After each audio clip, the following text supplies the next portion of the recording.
policy that we're talking about.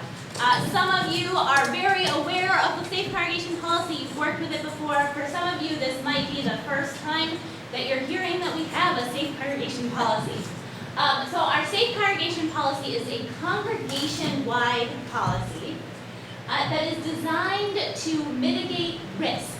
So we're trying to make our space safer, right? We know that we can't create a perfectly safe environment. That's not possible in our world. That's not possible anywhere, right?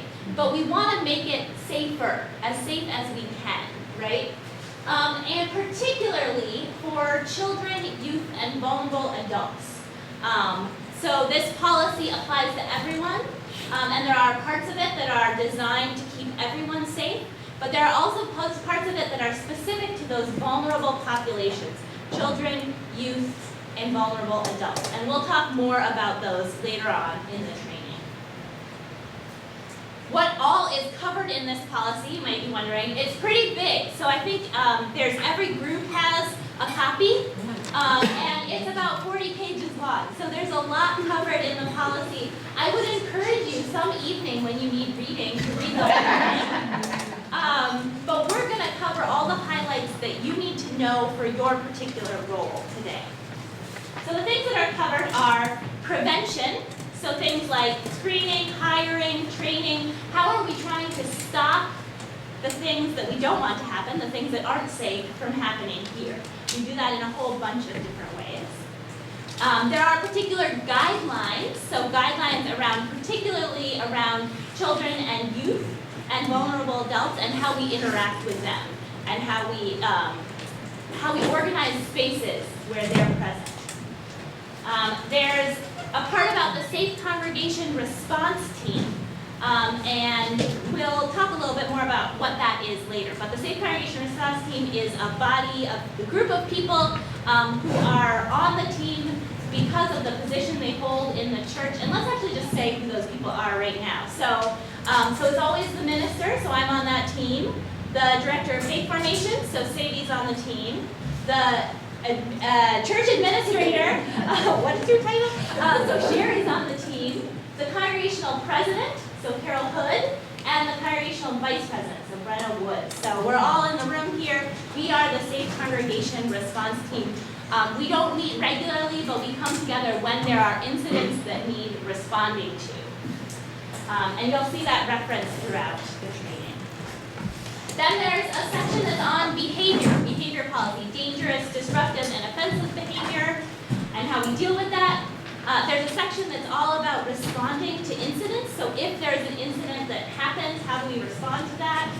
And then there are particular reporting guidelines. So what's the reporting that we need to do when an incident happens? That's what's in the policy.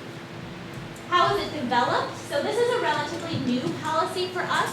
It was developed by a task force that met from May 2016 to April 2017, so for about a year, that had people from various areas of the congregation that are affected by this policy. We're a part of that. Are there folks who were on that task force in the room? I think Victoria, me, Sherry, a couple other people who aren't in the room, and then the person who was in Sadie's role at the time was on that task force. The policy was approved by our Board of Trustees, and actually any changes to the policy are also approved by the board. So the board owns the policy. The staff, however, owns the implementation of the policy. So the board is not here most of the time. The staff is here a lot, and so we are the ones who are in charge with making sure that this policy is implemented and doing things like making this training happen every year.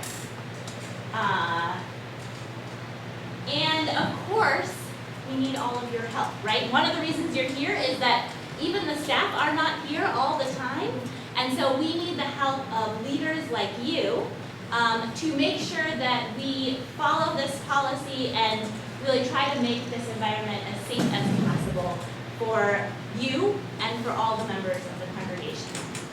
That's a little bit about the policy. Before we jump in, I want to just offer a little bit of framing for what we're going to talk about today, because we are going to talk about some difficult things.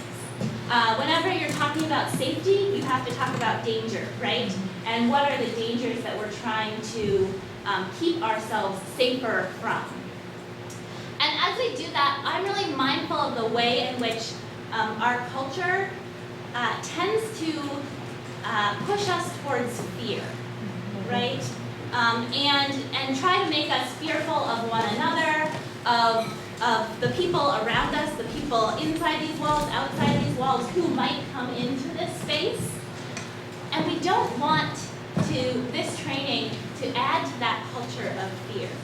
That we actually can't live in a constant state of fear. That's not life, right?